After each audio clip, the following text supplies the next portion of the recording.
Good morning. Oh, sorry to yawn in your face. That's so rude of me.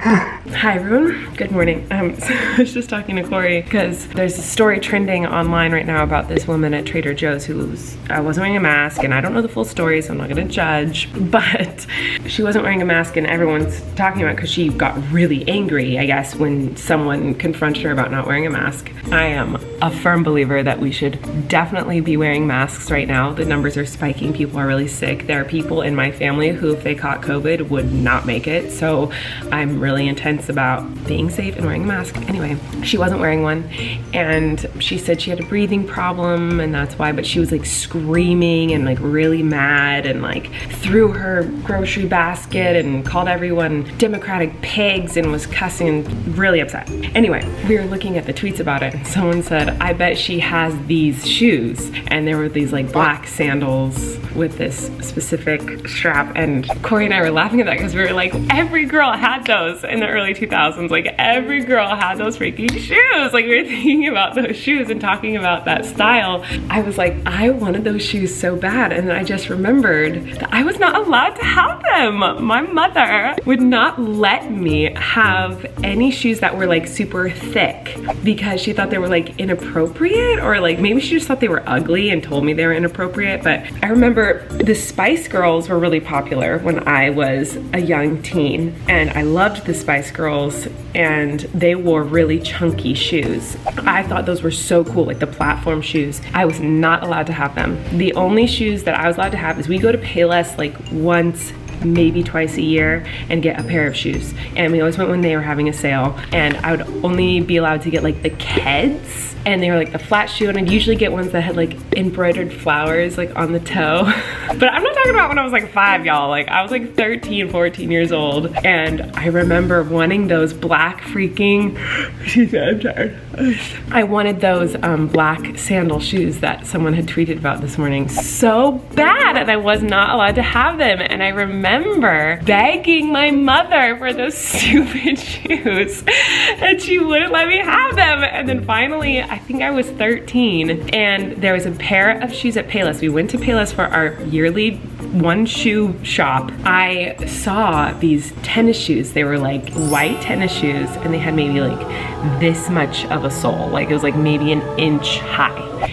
And I begged my mother for those shoes. Oh, I thought they were so cool. I thought they were platform shoes. I thought they were so cool. And she let me have them. I will never forget how happy I was that I could have those platform shoes from Payless. I was so happy. Oh my God. Do any of you have stories like that where there's like, when you were really young, something like you wanted so bad that your parents probably thought were really insignificant and stupid, but meant so much to you? I think it just because I wasn't allowed to have them for so long when I finally could. Maybe it was because we couldn't afford like having much, and so when we got shoes it had to be like something practical that you could wear for the whole year. And I wonder if my mom, now as an adult, I wonder if she was like, well, what if these goes out of style, or what if she gets made fun of for these or whatever. And so she was just trying to like be smart with her money, and like she'd rather spend the money on like shoes I'd use all the time as opposed to shoes that were like trendy. Oh man, did I love those shoes. I loved those stupid shoes.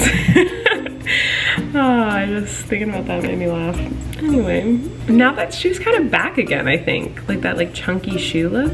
I don't know why I'm talking about this. Anyway, today is Saturday. Eric and I are feeling extremely stir crazy. We both woke up today saying that it felt like Groundhog Day. Have you seen that movie? There's a movie called Groundhog Day where the guy keeps waking up every day in the same day, and he has to relive the same day over and over and over again, and that's kind of what it's starting to feel like. Because we are not going out, even though the government's kind of opening up a little bit. We don't go to restaurants, we don't go to stores, we literally don't leave the house except for to go to a park or on a walk where there's no people, so we are feeling extremely stir crazy and over it. Yeah, hopefully we can get creative with something today. But I went shopping on the interwebs recently because I'm out of jeans. Like I needed new jeans. All my jeans were getting gross and ruined. And so I bought new jeans, and I bought them from a place I always get jeans from, and I always get the same size. And I have jeans in this size and they fit me perfectly. I don't know if they just changed their sizing, but these are way too big on me. I have lost a little bit of weight like during quarantine because I went through like some stressful stuff, and when I'm stressed, like that's what happens. I lose a lot of weight, unfortunately. It's not healthy at all. But earlier on in quarantine, I was going through a lot of really hard things, and so I lost a lot of weight. But the pants that are this size in my closet, these are size 6. I have another pair of size 6 at the same exact jeans in my closet and they fit me perfect. But these ones are huge. I hate returning things that you order online. I think it's like such a pain in the butt. No one cares. I hear my baby downstairs, so I'm gonna go. What do you see? What is that? There is construction going on right behind our house, and there's a big excavator. And Flynn lost his mind because he could see the like crane part of it going up in the air from our backyard. The dump truck. Dump truck. Look, Flynn, it's right there. Dump truck.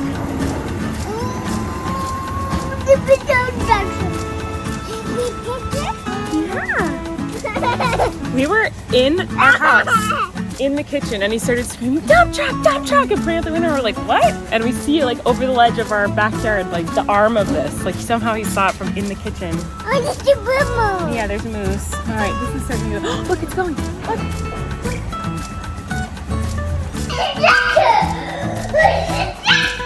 Yeah, it's still there. See, from here, Flynn can just see the top. See over here, you can see like the top of the truck. And that's what he could see. And he was like, there's a dump truck in the backyard. So you can see the tippity top of the crane. And he saw that, and he knew there's a dump truck in the backyard. Whoa, whoa. Okay, kiddos, in this Groundhog Day, I figured let's make it more Groundhog Day-y and do what I always do and make chicken casserole for dinner. It's just like a staple in our house, and it's something easy and it tastes good. It's just like, I don't know, we're just getting so over it, and we're just not doing what everyone else is doing. Like everyone else is just going out and like living their life, and they don't care about coronavirus. We aren't doing that.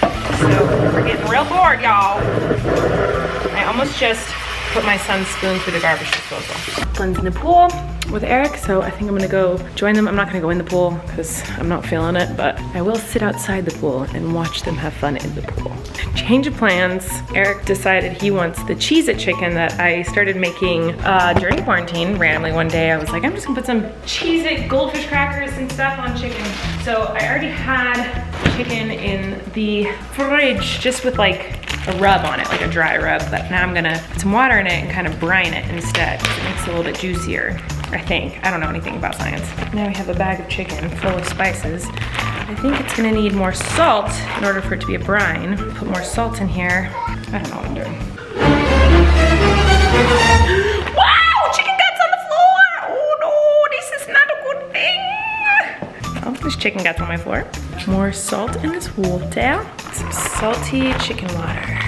Delicious. Ta-da! So this is only gonna brine for like an hour because it's all the time I got. Brine, my little baby, brine. So in that case, maybe I'll make some corn on the cob, broccoli, rice-a-roni, the San Francisco treat. Who's been sleeping on rice-a-roni? This ish is delicious.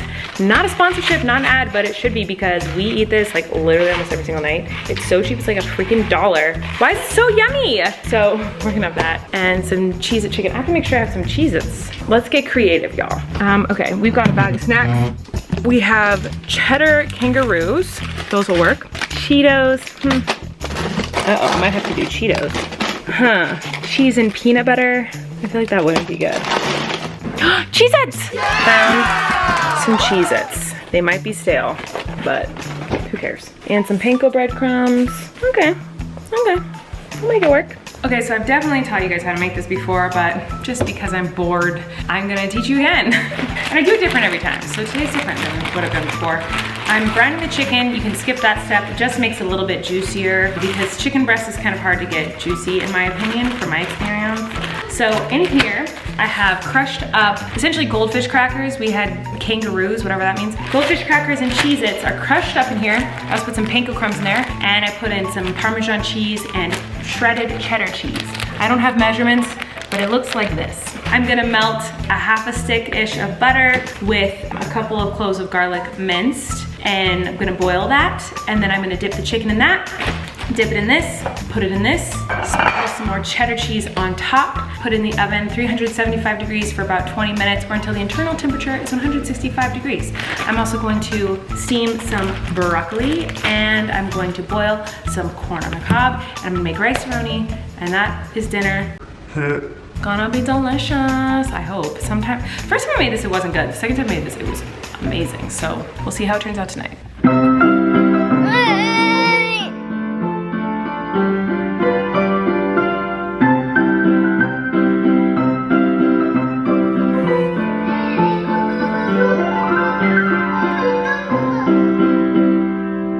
My mom used to play that song and I would dance around. All right, here's dinner. It looks different than it usually does, y'all. The chicken does not look very good this time, so I might have failed. We're changing up the game, guys. We're making cookies. But we are kind of changing up the game because we're making peanut butter cookies. Normally I make chocolate chip or chocolate cookies. Tonight, peanut butter cookies all the way. I don't think I've made peanut butter cookies yet this quarantine, love. No. Just saying. What are we celebrating? We're celebrating, what day is it? The 27th. Of what month? June? Why did I think it was May? It's already June 27? Is that a cat or a human? It's June 27th? That sounds so weird to say out loud. Wow. That's crazy. She loves you. So Daisy, the kitty, is the weirdest cat in the world, and we always say she has no brains, she probably has no organs, like we don't even understand how she's alive. One of her favorite things is paper. I think her only thing she likes is paper. Here's a nice warm blanket for you. Oh, so comfy.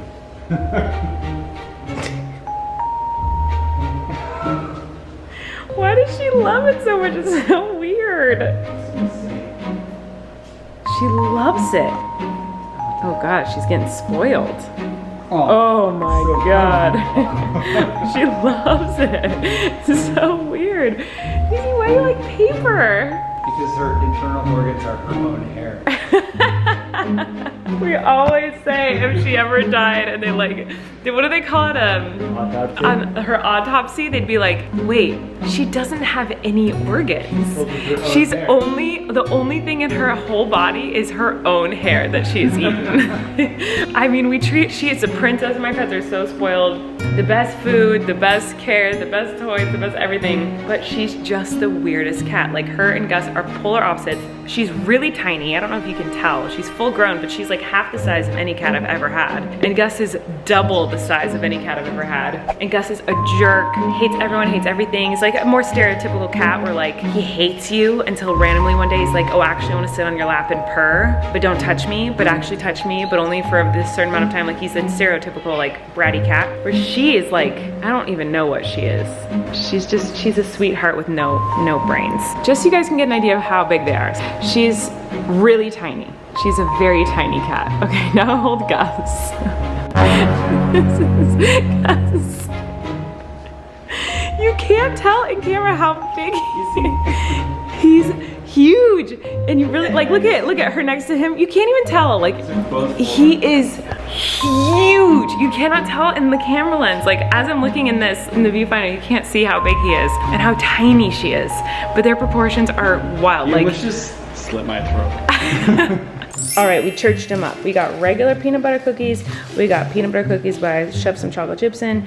And Eric churched these up with a Butterfinger Bell from Christmas. So they might not be good, love. There's no better combination in your mouth than a fresh, warm, homemade cookie right out of the oven, gooey, warm deliciousness. And right after you swallow the warm, perfect cookie, you take a big gulp of ice cold milk. It's the perfect combo. And how often do you do this? Every night.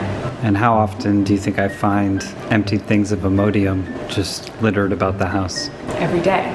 One time right before I went on stage, I take Imodium a lot during tour because I have diarrhea a lot on tour, and you can't have diarrhea when you're in the middle of a one-woman show.